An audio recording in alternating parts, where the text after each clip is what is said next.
We welcome you all again to our online service. हम एक और बार आपको हमारे ऑनलाइन सेवकाई में स्वागत करते हैं And we are starting with a new series today titled Jesus is Light, Life of the World. आज हम एक नए विषय के साथ शुरुआत करना चाहते हैं और वो विषय का नाम ये है यीशु दुनिया का रोशनी और जीवन है। We're going to see through the Word of God how Jesus Christ calls himself the light of the world. पवित्र वचन के द्वारा हम ये देखना कोशिश करेंगे कि किस प्रकार यीशु मसीह पवित्र वचन के द्वारा जो है इस जगत के रोशनी कहलाते हैं। And that light is also our source of life. और वो जो ज्योति है, वो जो रोशनी है, वो हमारे जीवन का एक जीना बनता है या फिर हमारे जीवन का एक जरिया है जीने का। So when we read these verses and we mention the words light and life, they can actually be interchanged between one another. जिस प्रकार हम इस विषय के अंदर रोशनी और जीवन दोनों शब्द उल्पद है, वो एक समान एक दूसरे के साथ मिलावट भी है और उसके साथ जुड़ा हुआ है। Amen. So we will see through the Word of God how God has actually shown himself as the light of the world through Jesus Christ. आज हम पवित्र वचन के द्वारा ये देखने की कोशिश करेंगे कि किस प्रकार यीशु मसीह ने अपने आप को ज्योति होकर जो है प्रकट किया है। पवित्र वचन क्या कहता है? And by the time we are done, you will have no doubt that the Bible is declaring Jesus as the source of life, as the creator, and as the only light we need to follow. अब इसके अंत में आपको कोई संदेह नहीं होगा ये समझने में कि पवित्र वचन बहुत ही सफाई से ये कहता है कि यीशु मसीह ही इस जगत के जीवन है, रोशनी है, वो ही सृष्टि करता है और उनके द्वारा सारी चीजें उपलब्ध हुई है। So when we talk about light, when we talk about life, and we talk about Jesus, we are talking about the same thing. जब हम रोशनी के बारे में, जीवन के बारे में और यीशु मसीह के बारे में जब बात करते हैं तो हम तीनों चीजों के बारे में जो एक ही विषय के बारे में बात कर रहे हैं। So let's go directly to the word. We go to the book of John chapter 1. वचन पे हम ध्यान दें, यूहन्ना की पत्री उसका पहला अध्याय। In John chapter 1, the first verse very clearly teaches us that Christ is God in the flesh. बहुत ही सफाई से वहां पे स्पष्ट तौर पर लिखा है वचन देह रही हुई या फिर वचन जो है वो शरीर देह के साथ आया। आमीन। So let's look at that.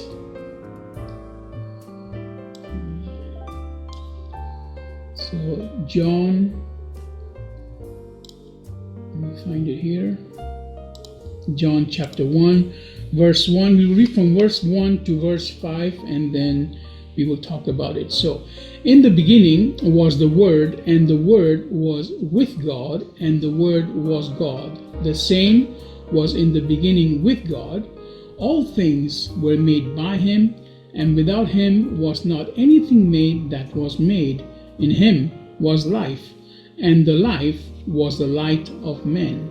And the light shineth in darkness, and the darkness comprehended it not. Amen. Hindi में पढ़ते हैं, आदि में वचन था और वचन परमेश्वर के साथ था और वचन परमेश्वर था। यही आदि में परमेश्वर के साथ था। सब कुछ उसी के द्वारा उत्पन्न हुआ और जो कुछ उत्पन्न हुआ वह उसी से, कोई भी वस्तु उनके बिना उत्पन्न नहीं हुआ। उसमें जीवन था और वही जीवन मनुष्य की ज्योति था। ज्योति अंधकार में चमकती है और अंधकार ने उसे ग्रहण ना किया। Amen. So we see from the very beginning that, for example, in verse 4, okay, it's talking about Jesus Christ. It says, in him was life, and that life brought light to humanity. चौथा वचन जब हम पढ़ते हैं तो वहां पे लिखा है, उसमें जीवन था और जीवन मनुष्य की ज्योति था। यीशु मसीह के बारे में कह रहे हैं। Now, if anyone has any doubt about Jesus Christ being the creator, being God, then you have to read verse 1 again, where it says, in the beginning. That means before anything was ever created, before even time existed, the Word existed.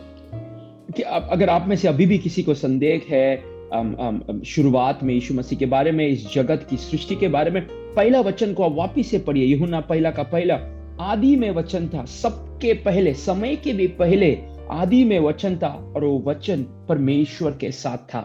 You see, science tries to become very smart. They think they are very intelligent, but they end up becoming fools by creating theories to explain what they don't understand.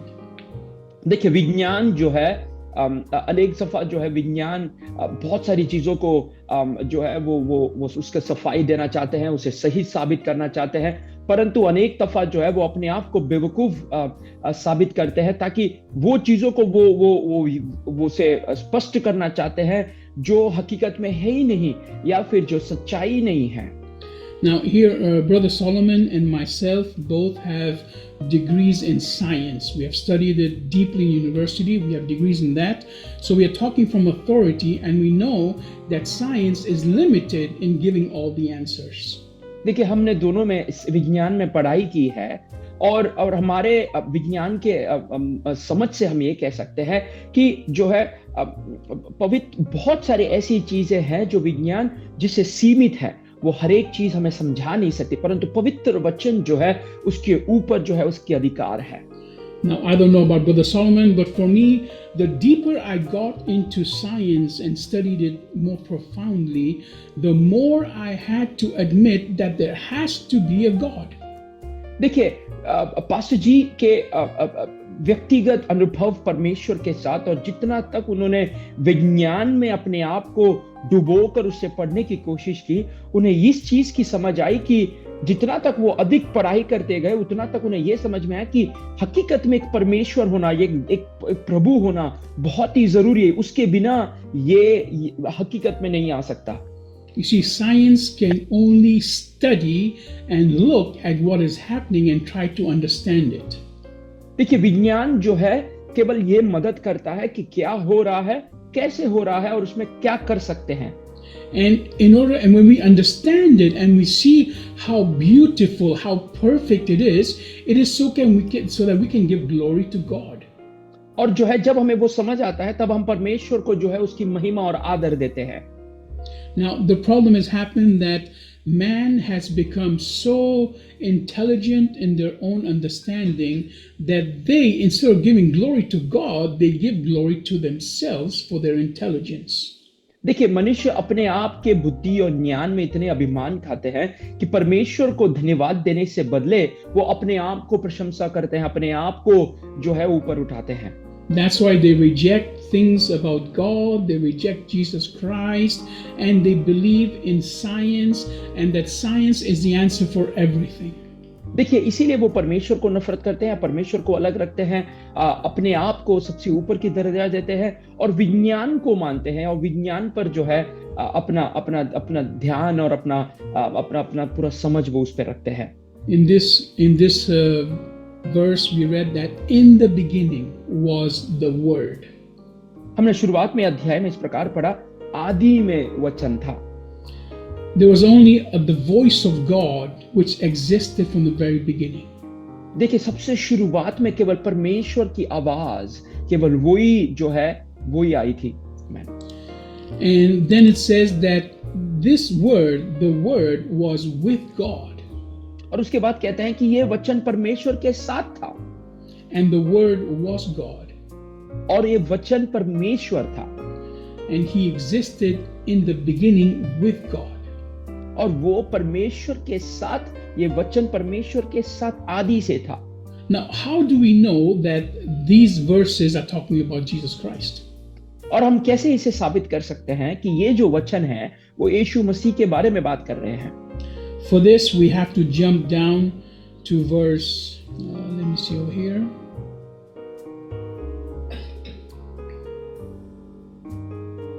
And we have to jump down to verse 14.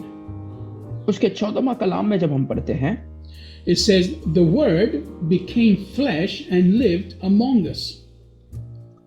और वचन देह रही हुआ और अनुग्रह और सच्चाई के परिपूर्ण होकर हमारे बीच में धारा किया। Amen. So this word became flesh. Who became flesh? ये वचन जो है वो देह रही हुआ। किस प्रकार देह रही हुआ? कौन देह रही हुआ? It was Jesus Christ that we know that became flesh. और हम जानते हैं कि यीशु मसीह है जो मनुष्य के रूप में मनुष्य बनकर जो है इस धरती पर उतर आए। That's why we know that the word of God is Jesus Christ. और इसीलिए हम ये जानते हैं और हम ये कह सकते हैं जो पवित्र वचन जो है वो यीशु मसीह है। And here we will see the power of the word of God, which is the power of Jesus Christ. और यहाँ पर हम ये देख सकते हैं कि पवित्र वचन का जो सामर्थ्य जो है वो यीशु मसीह का सामर्थ्य है, यीशु मसीह का ताकत है। See, you cannot separate the voice from the person. देखिए, आप एक मनुष्य से उसकी आवाज को अलग नहीं कर सकते। You cannot say, well, this voice is separate from the one from whom the voice is coming from. देखिए, आप ये नहीं कह सकते हैं कि ये आवाज अलग है और ये मनुष्य से जो आवाज आ रहा है ये अलग है।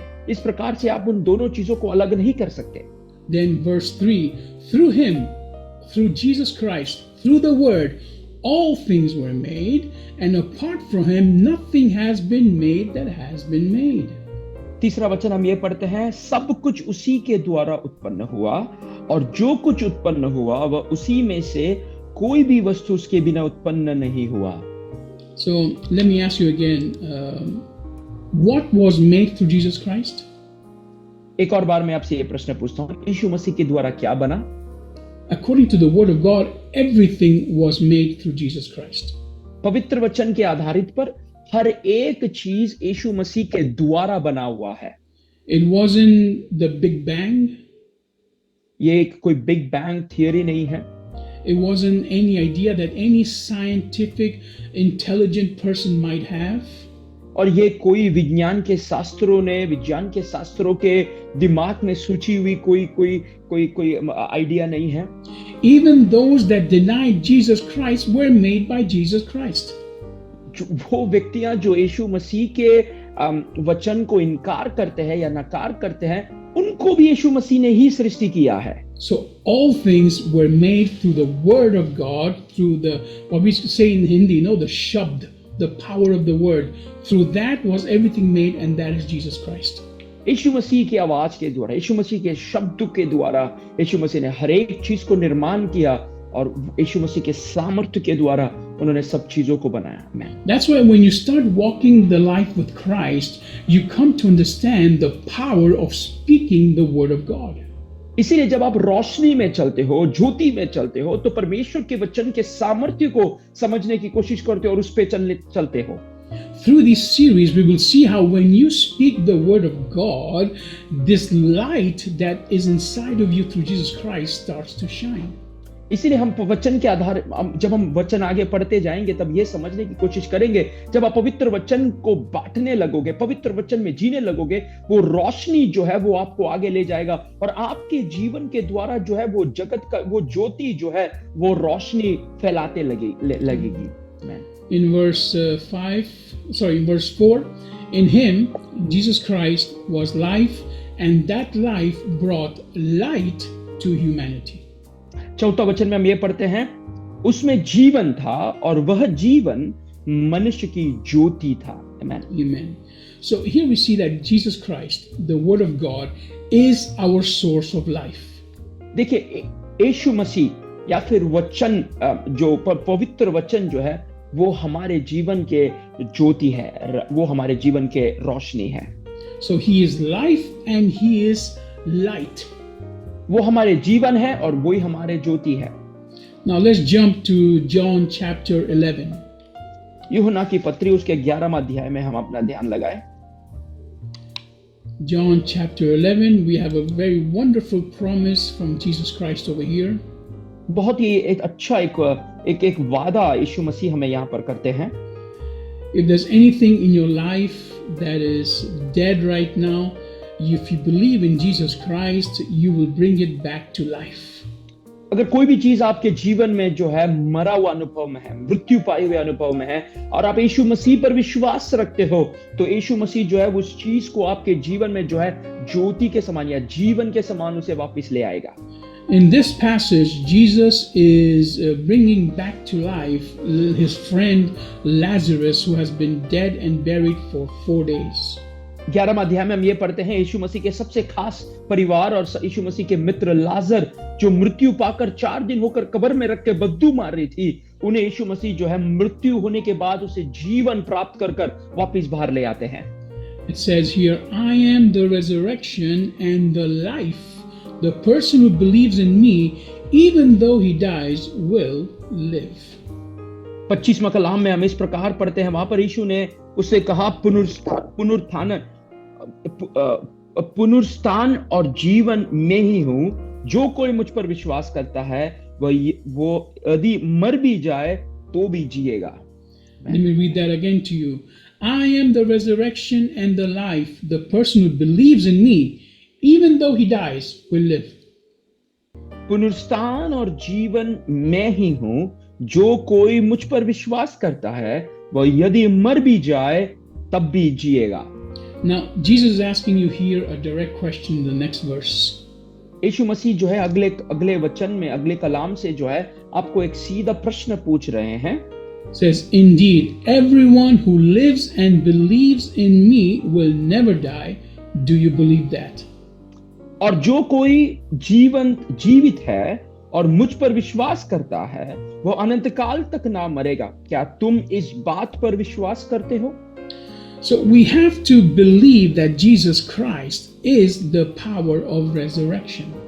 हमें ये बात को विश्वास करना बहुत जरूरी है कि यीशु मसीह ही पुनरुत्थान की ताकत है। पुनरुत्थान के जो यीशु मसीह ही पुनरुत्थान है। Amen. He is the one that will bring us back to life when he comes back for us. वही है जो हमारे लिए जब वो दोबारा आगमन करेंगे तो जो मरे हुए हैं यीशु मसीह में उन्हें वो जीवन देंगे, और हमारे लिए जो है वो दोबारा आकर जो है हमारे जीवन को जीवन देंगे, हमारे जान को जीवन देंगे। See, he and only he holds the power of life in his hands. देखिए, उन्हीं के पास हमारे जीवन का बल है, ताकत है। He is the one who gave you life. यीशु मसीह ने आपको जीवन दिया। He is the one who shines his light upon your life. और वही है जो आपके जीवन में जो है उनके जीवन के रोशनी या ज्योति को फैलाया। And when you die, he shines that light again on you and brings you back to life. और जब आपका मृत्यु होता है तो वही रोशनी, वही ज्योति वो आपके जीवन में वापस से फैलाकर आपको वापस जीवन की ओर जो है वो वापस ले आते हैं। Just yesterday I was watching a video and it reminded me of something I had taught some years back. देखिए, कल मैं एक वीडियो देख रहा था और उस वीडियो मुझे जो है कुछ साल पहले ले गया जब मैं उस विषय के बारे में बात कर रहा था। And I was talking about what happened to Jesus when he died. और वो विषय इसके बारे में हम बात कर रहे थे कि जब यीशु मसीह का मृत्यु हुआ तब क्या हुआ। Where did his soul go when he died? कहां पर यीशु मसीह का प्राण वो कहां पर गया जब यीशु मसीह का मृत्यु हुआ? And this is what happened. और ये वहां पर हुआ। You see, Jesus, his body stayed here on the earth. यीशु मसीह का जो पार्थिव शरीर जो है वो इस संसार पे या फिर जमीन पर था। That was in the grave. वो जो है कब्र के अंदर था। But his soul went down to hell. परंतु उनका जो प्राण जो है वो नरक की ओर गया। And there he went in the Old Testament, the hell is called Hades. और जो है पुराने नियम में जो है नरक को जो है हेदीस कर जो अंग्रेजी लफ्ज है उसमें हेदीस कर कहा जाता है। And another word used in the Old Testament is the word Sheol. और जो है पुराने नियम में एक और लफ्ज इस्तेमाल किया गया है शेहोल। वो भी जो है नरक को जो है समझाने या नरक का दूसरा वाक कर जो बताया जाता है। So everyone that died before Jesus Christ, they all went to Hades. हर एक मनुष्य जो यीशु मसीह के पहले मृत्यु पाए वो सब जो है नरक की ओर या हेदीस की ओर गए। And In this Hades, it was both people who believed in Jehovah God and people who rejected Jehovah God. और इसके अंदर जो है इसमें दोनों लोग शामिल है, जो यहोवा परमेश्वर पर विश्वास किए और जो ना विश्वास किए, दोनों जो है नरक की ओर गए। There was a place reserved for the followers of Jehovah God and the believers of the Messiah, which is a place of peace. जो है वहां पर एक जगह जिनके लिए संभाल के रखी थी, जो यहोवा परमेश्वर के लिए, जो शांति के परमेश्वर है। And then there was a place reserved for all those who rejected Jehovah God and those were in constant torment. और जो है एक जगह उनके लिए अलग करके रखा था, जो यहोवा परमेश्वर से जो है सताए हुए जाते थे, जो उनसे जो है परेशान हुए जाते थे, उनके लिए एक अलग जगह रखा था। So Jesus went down, he was there for 3 days and he defeated the power of Satan. और यीशु मसीह नीचे गए, 3 दिन वो वहां पर थे, शैतान के वो ताकत को उन्होंने वहां पर हराया। And the Bible says that death could not hold him. और पवित्र वचन ये कहता है कि मृत्यु उन्हें रोक ना पाया। His soul could not be held down there because he was the only one without sin. देखिए उनके प्राण को वो पकड़ के रख ना पाए, या उन्हें वो यीशु मसीह को मृत्यु रोक ना पाया, क्योंकि वो एक ही मनुष्य थे जो बिना पाप के साथ थे। And so from there he took all the ones that had died believing in Jehovah God and he brought them into the heavens. और वहां से जो है उन्होंने उन सारे लोगों को जो यहोवा परमेश्वर पर विश्वास रखते हैं, उन्हें लेकर जो है वो स्वर्ग की ओर उन्हें लेकर गए।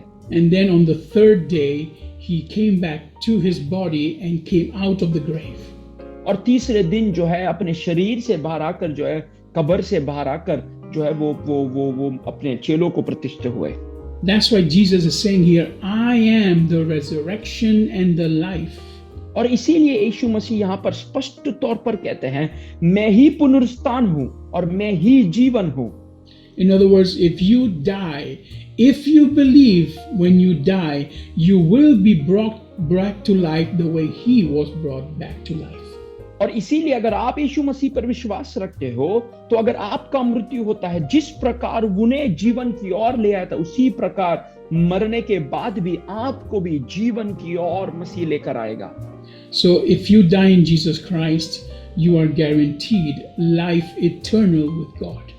अगर आपका मृत्यु होता है यीशु मसीह के साथ, तो आपको मसीह के साथ अनंत काल का जीवन का एक दर्जा, एक समय जो है आपको प्राप्त होता है। And this we know and we believe because Jesus is the light of the world that gives life unto the world.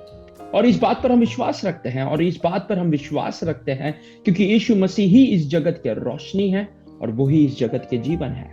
In the same way, you can take any area of your life that is dead right now and present it to Jesus Christ. इसी प्रकार आपके जीवन में कोई भी ऐसी अवस्था हो, कोई भी ऐसा क्षेत्र हो जो अभी मृत्यु की अवस्था में है, और उसे आप मसीह के सामने प्रकट करें। You see, because the purpose of Satan and the purpose of sin in your life is to bring death into everything that God wants to use. देखिए, शैतान का यही मकसद है कि जो है वो हर एक चीज जो परमेश्वर आपको उपयोग करने के लिए इस्तेमाल करता है, उस चीज पर मृत्यु लेकर आए। And wherever there's darkness in your life, Christ wants to enter with his light and give it life. और जहां पर आपके जीवन में अंधकार है, यीशु मसीह वहां पे प्रवेश करना चाहते हैं और उस अंधकार को जो है वो ज्योति में या रोशनी में बदलना चाहते हैं। There are areas in your life that you know that are dead or are in darkness. देखिए, आपके जीवन में इस प्रकार की अवस्था है, क्षेत्र हैं जहां पर अंधकार है, जहां पर जो है अंधकार से वो घेरा पड़ा हुआ है। It might be your relationships with your family. शायद वो आपके परिवार के साथ जो आपका संबंध है उसके साथ हुआ होगा। It might be with your health. शायद वो आपके शरीर के साथ, आपके शरीर के साथ जो है आपको तकलीफ हुआ होता होगा। It might be with your business. शायद वो आपके कामकाज के द्वारा, आपके व्यापार के द्वारा आपको वो होता होगा। It might be with your emotions and your feelings about your future. और शायद आपके भविष्य को याद करते हुए आप जो सोच कर व्याकुल होते रहेंगे, वो शायद आपको तकलीफ देता होगा। And it might even be the thoughts you have about yourself. और शायद आपके बारे में जो आप अपने आप के बारे में क्या सोचते हो, शायद वो आपको परेशान करता होगा। Just like Lazarus, it is dead and it has been buried. जिस प्रकार लाजर का जीवन, उनका मृत्यु हो गया और उन्हें दफना दिया गया था। And Jesus is saying today, if you will believe, I will bring it back to life. और यीशु मसीह कहते हैं कि अगर तुम विश्वास रखते हो तो मैं उस चीज को वापस जीवन प्रदान कर सकता हूं, उसे वापस ले आ सकता हूं। Because he is the light of the world that brings life to us. क्योंकि वो इस जगत के ज्योति है, जो हमें, वो जीवन है जो हमें जगत को रोशनी ले आते हैं। Let's read verse 1 to verse 5 again in the book of John chapter 1. यूहन्ना पहला अध्याय उसका पहला वचन से 5वें वचन तक हम एक और बार वापस पढ़े। If you read this over and over again, I believe it will bring new life into your mind. अगर हम इसे बार बार इस वचन को अगर हम पढ़ें तो एक नया जीवन जो है हमारे हृदय पर या हमारे दिमाग पर जो है ये वचन कार्य करता है। You see, you might know, if you don't understand anything else in the Bible, if you understand these verses and this chapter, your life will change. आपको वचन में दूसरा कुछ भी चीजें समझ में नहीं आई, पर अगर आपको ये वाक्य समझ में आ रहा है तो जो है आपका जीवन पूरी तरह बदल सकता है। So let's read together. We'll read one verse at a time. In the beginning, the Word existed. The Word was with God, and the Word was God. आदि में वचन था और वचन परमेश्वर के साथ था और वचन परमेश्वर था। He existed in the beginning with God. यही आदि में परमेश्वर के साथ था। Through him all things were made, and apart from him nothing was made that has been made. सब कुछ उसी के द्वारा उत्पन्न हुआ और जो कुछ उत्पन्न हुआ वह उसमें से कोई भी वस्तु उसके बिना उत्पन्न नहीं हुआ। In him was life, and that life brought light to humanity. उसमें जीवन था और वही जीवन मनुष्य की ज्योति था। And the light shines on the darkness, and the darkness has never put it out. ज्योति अंधकार में चमकती है और अंधकार ने उसे ग्रहण ना किया। So Jesus Christ is the Word of God. यीशु मसीह पवित्र वचन है। He is the light of the world. वो इस जगत संसार के रोशनी है, ज्योति है। He is the life that gives us resurrection. वो जीवन है, वो जीवन जो हमें पुनरुत्थान का ताकत और सामर्थ्य बताता है। If we believe in these words, we will not experience spiritual death. और हम इस वचन पर विश्वास रखते हैं तो हम आत्मिक तौर पर एक मृत्यु को अनुभव नहीं कर पाएंगे। And the darkness cannot overtake this power of the light. और जो अंधकार जो है वो इस ज्योति को कभी उसे अंधकार जो है इस ज्योति को कभी बंद नहीं कर पाएगा या उसे कभी कवर नहीं कर पाएगा। And everything that we see, we will see this as we continue studying further. Everything that we see or that we don't see is been created by the Word, that is Jesus Christ. हर एक चीज जो हम देखते हैं और हम आगे इसके बारे में और देखेंगे, समझ आएगा कि हर एक चीज जो हम देखते हैं वो यीशु मसीह के द्वारा जो है वो चीजें साबित हुई है। Now, when I say light, I'm not talking about light the way we understand light nowadays. देखिए, मैं जो रोशनी बता रहा हूं, जो हम देख रहे हैं उसके बारे में नहीं मैं बात कर रहा। I'm not talking about the light of a light bulb or the light of the sun. देखिए, मैं सूरज की रोशनी या जो बिजली हमारे घर में जो बल्ब जलती है वो उस बिजली की रोशनी, वो उस बल्ब की रोशनी के बारे में नहीं बात कर रहा हूं। This light is what brings life into everything. ये जो ज्योति है, ये ज्योति जो है हर एक चीज में जो है वो जीवन को प्रकट करती है। Because when we read the book of Genesis and we read how the world was created, we will notice that the sun and the moon were only created on the 4th day. देखिए, जब हम पवित्र वचन पढ़ते हैं तो सूरज और चंद्रमा इन्हें चौथे दिन पर परमेश्वर ने सृष्टि किया। And they were created to bring light towards the world. और उन्हें इसीलिए बनाया ताकि वो रोशनी को लेकर आए। During the day it was sun, and during the night it was the moon.